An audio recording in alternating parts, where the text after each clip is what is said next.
We are at the absolute dawn of this. When people talk about sea level rise, they don't talk about people like us. A hurricane don't care what your color is, or how much money you make. It affects us all.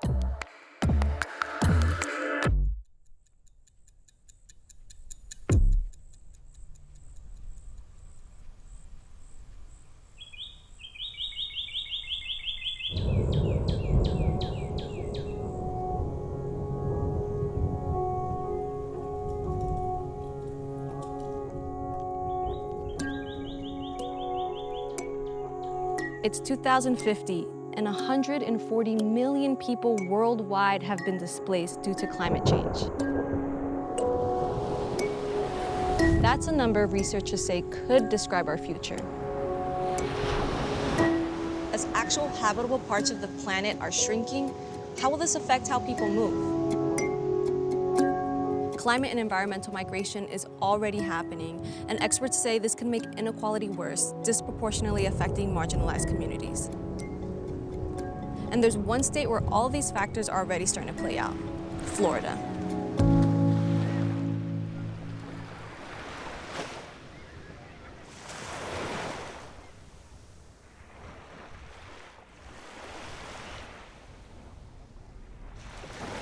There used to be a building right there for Goodwill. It was at ADC. It was taking donations. Gone, leveled.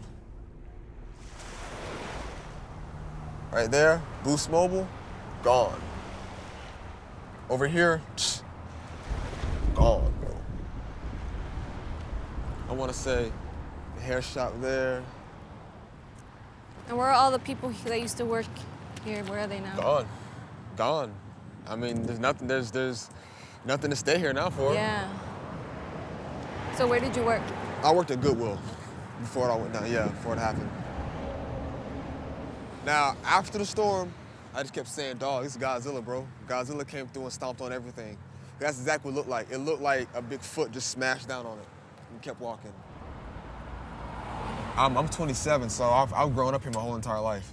There's areas where, like, I literally don't recognize anymore. Like, I mean, I haven't seen my old home since probably about 3 days after the hurricane. I don't even know if it's back here or not. Damn. Did you know anybody who stayed here, or they all left? If you weren't military in this part, you stayed. Because, like, we're Florida, so this is what we go through every year. Like, we have we have hurricane parties. Like, we literally have parties where we get together and get drunk and celebrate the hurricane. And now, like, it's like, changed. Yeah, joke's on us now.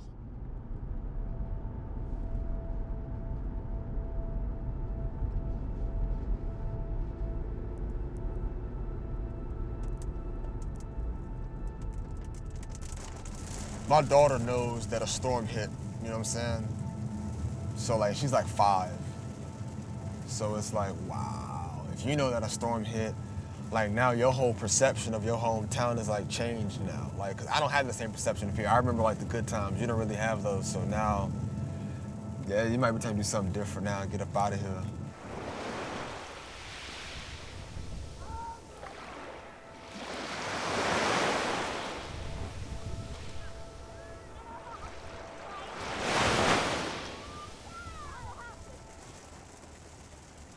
Being displaced and everything, it's an uncomfortable feeling that, like, nobody wants to, like, deal with for too long. Like, it's cool to deal with it for, like, a month or two, but, like, you know.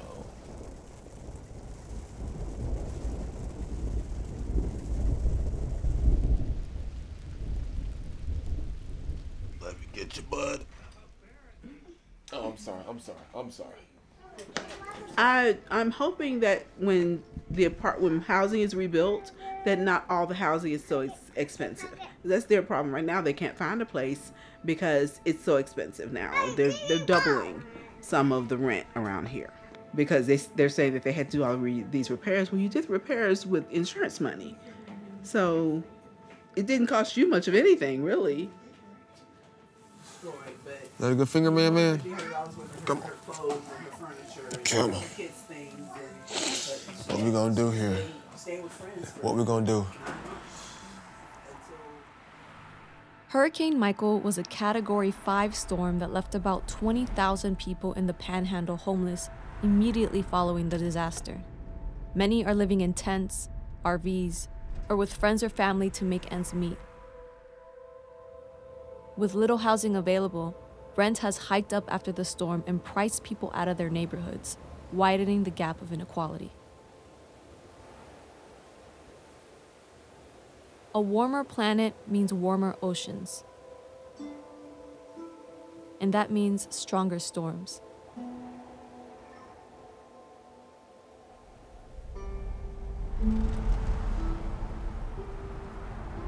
Even as those storms have displaced people in Florida, they've also made the state a landing ground for people who went through climate disasters elsewhere. The scale of destruction that Hurricane Maria left in Puerto Rico was devastating. It took 3,000 lives, and it displaced many more. For those who left, they didn't only leave their homes, they left behind careers, families, culture, and memories. An estimated 130,000 people left Puerto Rico after Maria. Between 30 to 50,000 people relocated to Florida. Puerto Ricans have settled in Fort Lauderdale, Tampa, and West Palm Beach, but by far the top destination was Orlando. We saw that after Hurricane Maria, where places in Florida like Orlando were then welcoming in community members, family members perhaps, from Puerto Rico after that storm. It had to be, in one moment, a host community, a host state, while itself experiencing the impacts of climate change, and will be sending people to other spaces that are safer and perhaps less exposed.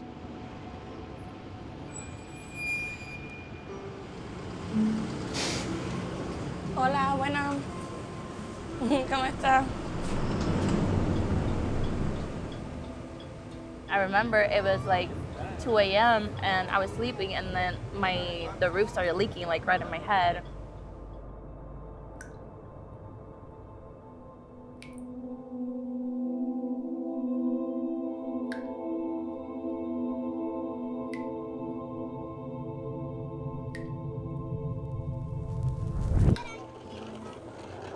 Our windows started like flying away. So my grandpa was like trying to hold them. It was just my dad, my mom, myself, my little dog in one room for like hours and hours.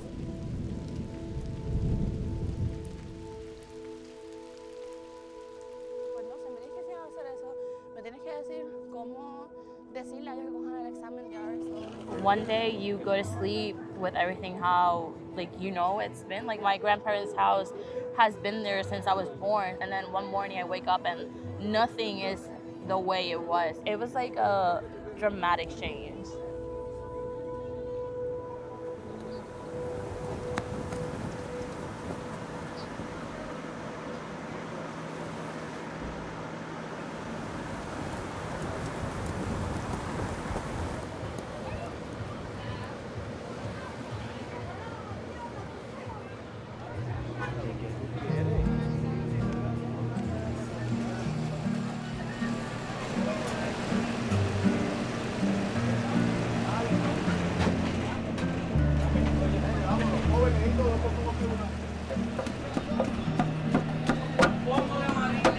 I think I'm gonna get the mofongo con pechuga al ajillo.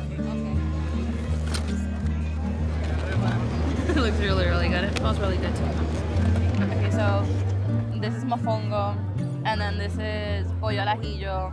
This is like the plate that I would always get like at my dad's restaurant. So that's why it's like my favorite. Your dad has a restaurant, or he had He had one before the hurricane happened. Okay. Yeah. Do you consider yourself a climate change migrant or an environmental migrant? I would, because honestly, if it wasn't because of the hurricane, I would not be here right now. When people see that a tsunami happened in the other side of the country, they're like, oh my God, I'm so sorry. But you're not thinking about the person who lost their entire house, or the student who was not able to pursue their career because they needed to stay home and help their family. So I also believe that people who experience, they need to speak up and they need to tell their story. As far as climate migrants and like even that term, do you think that's something that people recognize as, people are migrating because of these climate disasters or because of climate change? No. People aren't educated to really know the meaning or even to use that word. Even within your own community who experienced? Yeah, like no. For a fact, no. I'm talking with my experience, they don't use that label. Like they will tell you every other thing except that. Today, the term climate migrant is not a legally protective term. So in fact, even if you're being forced out of your home by an extreme weather event that's related to climate change, there are no legal protections for you. This incredibly traumatic event of losing one's home and often losing everything is something that is emotionally disruptive, is disruptive in terms of one's livelihood and economic well-being, and often involves being torn out of your community and out of your social support structure in a way that can affect you for the rest of your life. Climate change is a powerful driver of global migration, but it's not always an obvious one, especially when it comes through slow-moving rising sea levels. By 2100, scientists estimate rising oceans will create 13 million climate migrants across the U.S., half of those in Florida. But high-priced coastal development won't just disappear. It will move farther inland and hike up housing costs for the communities there. On the front lines of this change is Miami, where a history of segregation drew lines on the map between communities of color and white communities. And as future decades of rising sea levels push the coasts in, neighborhoods like Little Haiti and Liberty City are preparing for a new kind of gentrification. Climate gentrification really describes what is understood to be the desire of those who are right now adjacent to those climate threats, seeking either higher ground, locations that are away from intense flood zones. To protect yourself, if you are able, you will seek out housing in those spaces. But as you do so, you are then gentrifying that community and making it more difficult for that community to maintain both its cultural identity, but also its economic access and accessibility.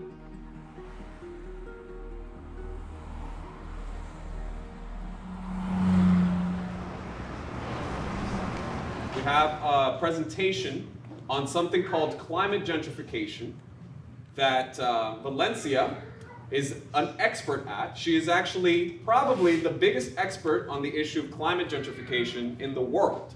Y'all all know me in here. Oh, Miss Gigi, cut it out now. These are our glaciers, and this is our ocean, right? With the sea level rise happening, this is happening to our oceans. Literally. That's what's happening. And see, what's happening to Miami is going to keep going up and up and up and up. Science is predicting that we're going to get 6 feet of water into our city. So what's going to be the new beachfront, y'all? Well, it's going to be Little Haiti. The water's going to come in, and that's going to be the North Shoreline. The problem when people talk about sea level rise and climate change and resiliency, it lacks equity. They don't talk about our communities. They don't talk about people like us. They don't talk about the people we care about, right? We need to push back when we see these developments coming in. We know the signs of gentrification. We see the storms getting worse, right? We need to be better prepared. A hurricane don't care what your color is, or how much money you make, or your educational background, or none of that stuff. It affects us all the time. Everybody deserves to be saved.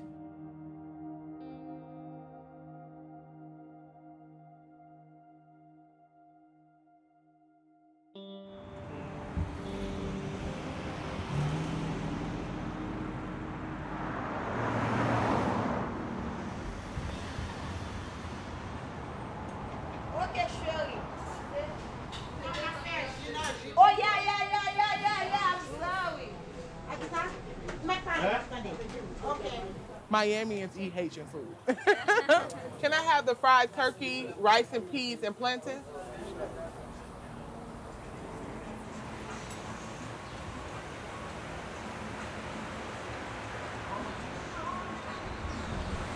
So climate gentrification, what is that? It's just a trend of displacement and migration because of the sea level rise and the water coming into our city.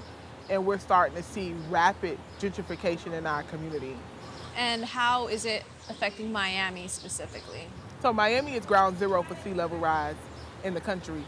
We are expecting about 6 feet of water, but now that the sea level rise is starting to affect our city, a lot of people are starting to move inland to the more high peaks of the city, which just so happen to be the Black and brown communities.